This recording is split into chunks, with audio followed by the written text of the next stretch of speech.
I'm ChosenArchitect, and this is All The Mons.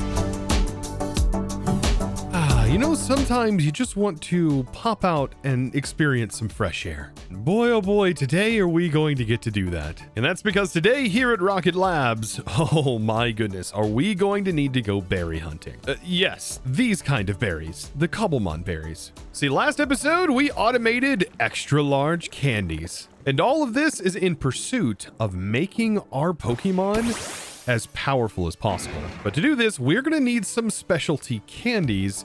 And also, we are going to need some specialty medicine. But all of these things require very special berries, which typically would require breeding of berries, which you can do, and we've technically already had accidentally happen by placing two different berry trees next to each other. And yeah, just randomly they will mutate. But now here's the thing. What if I told you that we don't have to mutate anything, and we could just simply find all the berries by exploring? Well, I hope you're strapped in and ready to go, because today we're doing just that. The thing that's going to make this all possible is going to be the Explorer's Compass, probably one of the most overpowered items in all the mods mod packs. This allows us to locate and find structures. To do this, though, you are going to need a recovery compass, but thankfully the recovery compass, we've already kind of solved that problem by going to ancient cities and looting some chests. So that is the hardest thing, just simply getting echo shards. Enderium, on the other hand, honestly not too bad either, as you can just make it in its powder form. Once all is said and done, we will have ourselves, like I said, an Explorer's Compass, one of the most overpowered items, because it just allows you to search for all of these structures, and structures can be very powerful, much like the ones we're going to be hunting down for today. Now, something I will recommend before we start and heading out is taking a look at all of these candies that are going to help us improve our IV and EV stats. Each one of these things require different types of berries, but thankfully they all require the same few berries. But these are definitely high tier mutated berries. So to be able to do this, we'll just simply hit A, and I'm just going to start marking these, so that way if we come across any of these berries, we'll know, and we can use the sidebar here as a reference. Now, if you're looking for a berry guide, it's already handled over on the Cobblemon wiki. There is a list of every single berry bush, and you'd be surprised at how many different combinations there are to arrive at these berries. And all of that hard work for us to just simply bypass it with the structure compass. And what structure are we looking for? Well, we can just search Berry House, which is added from Cobblemon extra structures. And whenever we search for this, we should hopefully find a berry house. And we just have to make our way over to it, which the arrow will point and tell us how far away we are. And you know what? Along the way, we may find other structures. For example, this is an Ars tower that's added from Ars Editions. You know what? I kind of want to see what's in here. Now, these Nexus are basically warp scrolls that allow us to, warp back here if we want to. Sometimes, though, you can get lucky. Oh, and this one happens to have it. You can get super lucky and get yourself a set of free Ars gear, which is great because you don't have to craft the base set. You can just simply take this. Oh, that's going to be really useful for later. Anyways, I'm going to grab all of this stuff. And also, while we're in here, we can grab many other things, like a Starbuncle charm that gives us a free Starbuncle. Yeah, there's a lot of goodies in here. Also, all of these codex entries, which are going to unlock even more. Thanks for us. Look at that. Also, don't forget this bookshelf, which has even more codex entries in it. There's even a free Mage Bloom seed in here. An alteration table. There's a containment jar. There's even an entire block of source gems. And they even give you a nice little Mage Bloom bed for your new Starbuncle friend. This is pretty awesome. This building, by the way, is not in every single one of these towers. I just happened to get really lucky here. Also, I probably should mention that why do I have a villager inside of a creature catcher from Just Dire Things? Well, I was working on Pokemon things and I decided I would actually catch a wandering trader, much like a Pokemon, and put one in here. But this trader has a lot of cool stuff. So with some Poke tokens, I can now buy something very special that this guy is trading. Yeah, a beacon. I don't know why, but I may need a beacon. But yeah, it was just selling a beacon, so I was like, I had to grab this. Then I don't need you anymore. Oh, of course you go and you lucky. All right, well you're getting lucky this time. Anyways, time to carry on and make our way to that berry house. Here it is. This is exactly what I am looking for right here. Very, very nice. Also, some wandering starbunkles. So around the house, there is a lot of different berries, which is always nice. And there is usually always a breloom. This is, yeah, a breloom. Breloom. I always say it wrong. But yes, there's usually always a breloom, at least in my experience through finding these structures so far. And probably want to catch this thing. Yeah, I would actually like to catch it if all possible. A simple bloop. And yeah, I don't think I have all of my mons on me. So putting it to sleep, not an option. Maybe I'll catch it right away. No, but I could always false swipe it to death. And you know what? That should be pretty good. There we go. Got it false swiped down. And perfect. Ah, yes. Gotta love when you get that critical capture. It's so good. So after catching that special mon, which does spawn here, look at all these individual berries that are on the outside. There's also a few things on the inside that we can find, like all kinds of Pokemon items. All these little doors on the other side, and I think there always spawns a Munchlax too in here. I wonder, can I just... Oh, the ball bouncing off of his face is just too much, the animation. It closes its eyes and everything. It's not really angry at me, and we can just keep tossing the ball without even throwing our mons out, it seems. But yes, I can keep doing this potentially until we catch it. Can't handle the face, though. The face is just something else when the ball smacks it. Oh, that's too good. And there we go. Nice. There's also an upstairs, which will have even more berries on the side. A nice little house. Like, this wouldn't be a bad little starter home. It's a little cramped, but still a nice little starter home. But now all is good until you realize you've missed the best room out of the entire building. That's because this place is holding a little secret. This door right here, which could also be covered in a vine, and because of the way the vines are situated, this room has the best loot out of everything. I mean everything. This is filled to the brim with berries and all kinds of different berries and also different mulches. And I mean even these high tier berries. Like, for example, here's one of the berries that we needed. In this chest, here's 2 of the berries that we needed. In this chest, there's another one. And in this chest, look at that, a tomato berry. Now, out of all of those chests, we are still missing a singular berry, and that's the pomeg berry. Now, I did not get it here. We could get it here. No. Okay. So all we have to do now is just simply find another one of these structures. And honestly, this is way easier than having to go out and find all of the berries needed to even do the mutations. Because if you're blind like me and you're playing around in the game, you will probably miss all of them. Now, after you go to your first one, maybe try going to another location that you've probably set a waystone at. Just kind of move as far away from it as possible, because it can be kind of hard to find another one that is not the same one. So there we go. There's another one right over here that's about 800 blocks. And here we are. Just take a look at this. Now, like I said, you should find a breloom in here. It seems to spawn in every single one. There it is, for example. And then the Munchlax should be in this one. Oh, but this berry room. Yes, yes, yes. Let's see if I can't speed run through and find that berry. All right, I'm not seeing it. Come on, lucky. No, I still want to take all of the berries, though. These are such fun things. On my way there, I've not seen one of these yet. This is like a... Is this a Poké Center? This is from... Oh, this is from the Cobblemon mod they added. Interesting. And are these villagers? Oh, these are radical. That's a radical trainer. This may actually be a structure that you find. What is this? Wait, no, wait. This I have no idea what this structure is, but it has a lot of Cobblemon stuff in here. By the way, mod really cool. Really painful to craft any of the items from this mod, I will say, but still interesting nonetheless. This is a way to get nether wart early game. Wait, what? Also, in this pack, if you're ever wondering what structure you're in, you can do WITS and it will tell you what structure you're in, or at least it's supposed to. This is interesting. I'll definitely mark this on my to come back to list. Maybe it's a gym. Oh my goodness, you're an adorable Wooper that's level 1 that was up on top of this Apotheosis tower, and also inside this tower was stable footing. That is fantastic, and I really need to save that for a nice piece of gear, as that negates the flying speed penalty when mining. That is fantastic. Yes, I definitely want this Wooper. I think this is a Paldean Wooper. Like, there's not very many Paldean type Mons, but like this is one of them. And I mean, we can false swipe a level 1. This is a great example. And there it goes. This would be great. And then that should be a 100% catch. Yeah, there's no chance. Such a low level.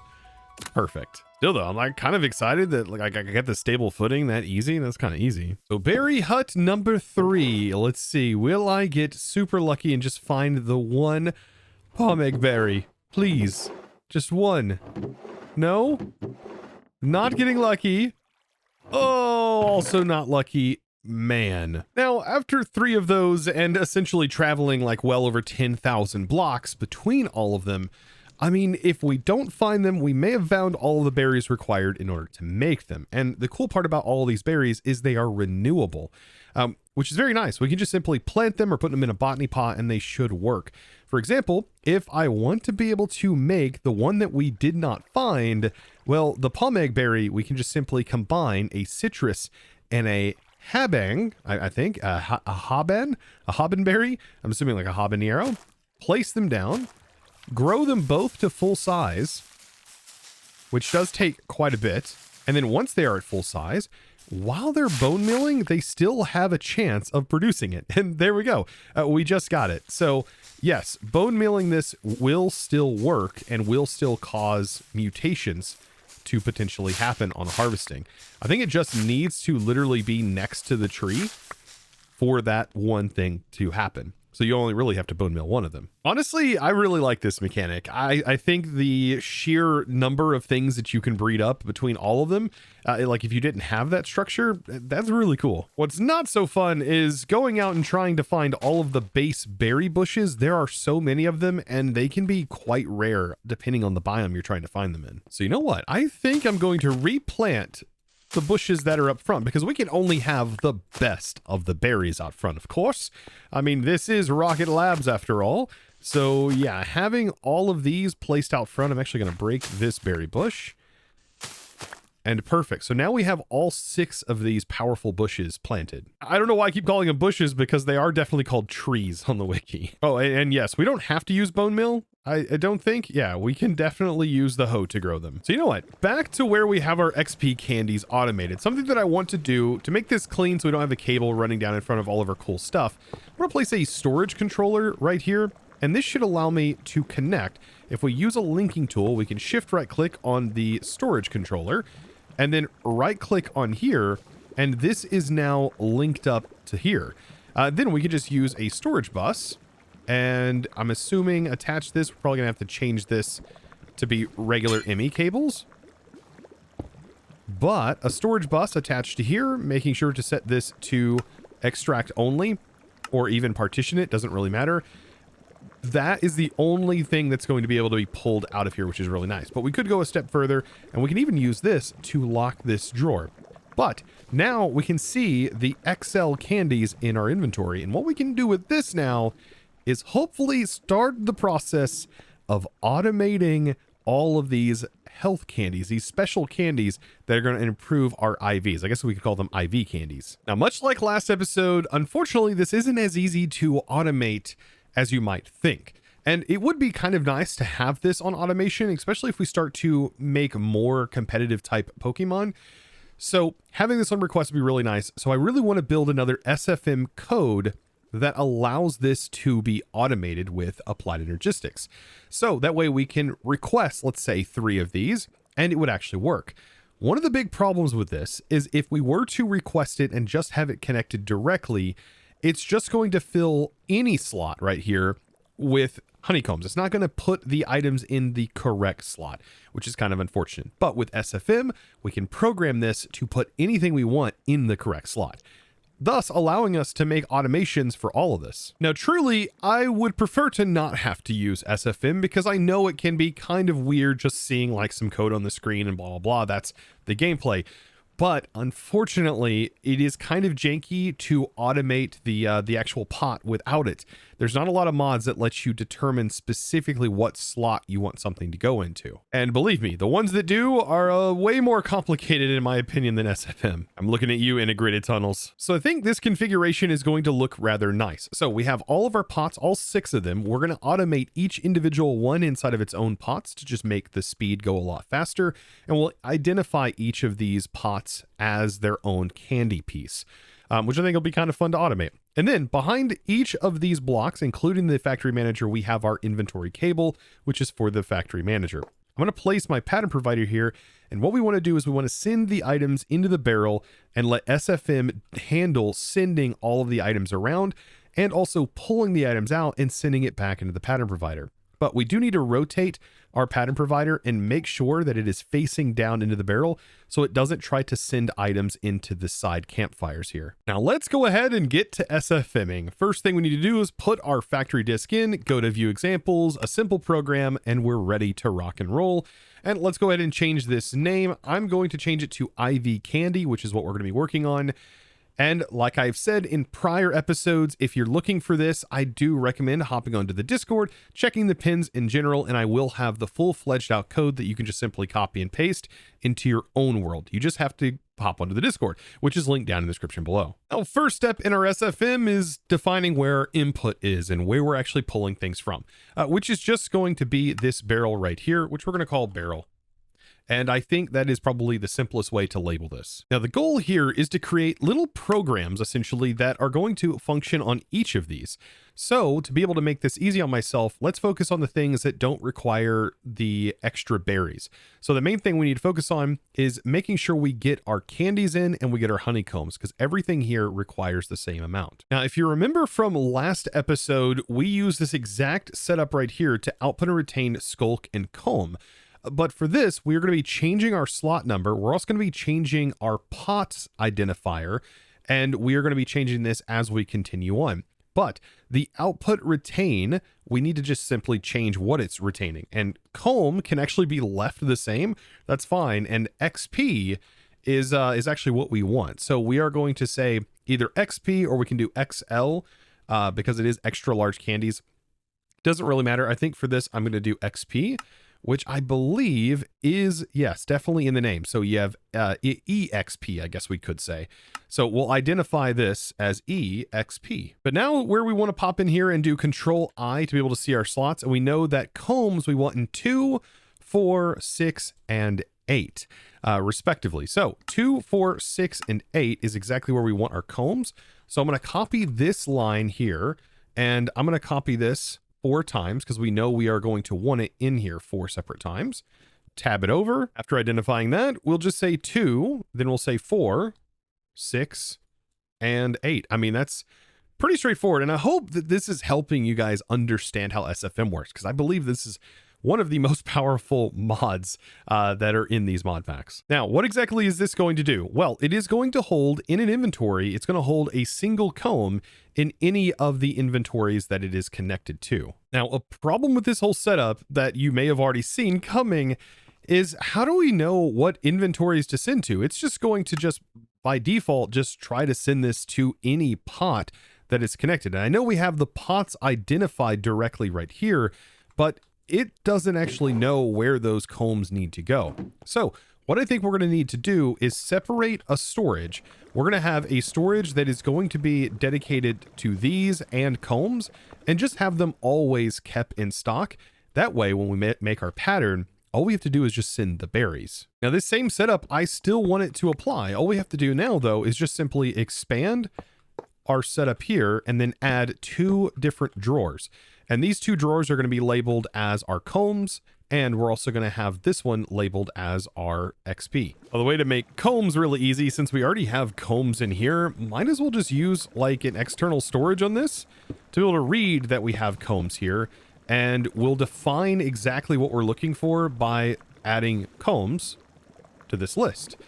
So the only thing that should show up are the combs that are right here, and you can see them moving in and out. But that means we can just directly export them over here. By the way, a really easy way to camouflage this is to use the camel mod, and I can grab an item like so and craft it with it, and it allows me to cover up these AE cables. Really easy. I know AE has its own facades, but the ease of this outweighs that. Now, for both of these, I actually want to use a stack downgrade, which sounds kind of weird, but what this will do is this is going to lower its default stack amount to a single stack. So that's all that these two drawers will ever hold, thus allowing us to pull combs into here, and that's going to start filling that one. And because we added this to our network, it's only going to allow a stack of these to be provided. So now let's take this line that talks about the barrel, and we're actually going to cut this out of existence for right now, and let's move it further on down the line, because we'll worry about that later. Instead, what we want to do is we want to have two separate inputs, and we want one to pull the XP that we just generated, right? We want to pull XP, so we'll say input from XP, which is what or EXP is what we're going to call that barrel. And then this one will be called combs. Now we've almost got this refined. We just need to basically say, hey, the center slot is the one that we want to use for the XP, and that is going to be slot 5. So yes, we'll simplify this code. This actually be made a whole lot easier. We have this going into this slot. And I'm just going to leave it like this. I'm not going to organize it by slot number. I just want to organize it by what resource is what. After this runs, we can go down here and we can just type forget. And now is where we can start working on our other function that is going to pull the berries out and send those into individual containers. For the next section, much like you do when you code in real life, it's a lot of copy and paste, as we are going to be reusing a lot of this code that's up here and just renaming it to match the berries. So we'll take all of these lines right here, pop it down here. We are going to input from the barrel, which is exactly what we didn't want to do. That's just fine. But instead, over here, we're going to work on our first candy, which is going to be a health candy. And just to save us even more time, I'm going to remove the other 3, and we'll actually copy this one after we get it done. But this right here, our health candy, is going to use the palm egg. So we'll just say underneath the asterisk, we'll say palm egg, just like that, 2 each. And I'm going to define this as the thing we are actually making. In this case, it's going to be the health underscore pot, which is just what I'm going to name it. Then we can copy and paste this because we are going to have 4 each. And we need to make sure now we identify our slots. So for each of the candies and the berries, we are always going to be utilizing the 1, 3, 7, and 9 slot. So back inside here, we'll just say 1, I believe 3, 7, and 9 slot. And that's pretty simple right here. So now, as you may suspect, what we need to do now is basically copy and paste this same thing a few different times. We just have to get all 6 of them in, and I'm just going to relabel them what they're actually making and what berry they use. But what we don't want to forget is the forget. So definitely make sure to include the forget down here. And there we go. I do recommend using something like VS Code or something like that. It does make selecting certain things and exchanging them a whole lot easier, especially when doing bulk things like this. But yes, here is just about everything. Now, the only thing we need to worry about after this is how we get the things back to our applied energistic system.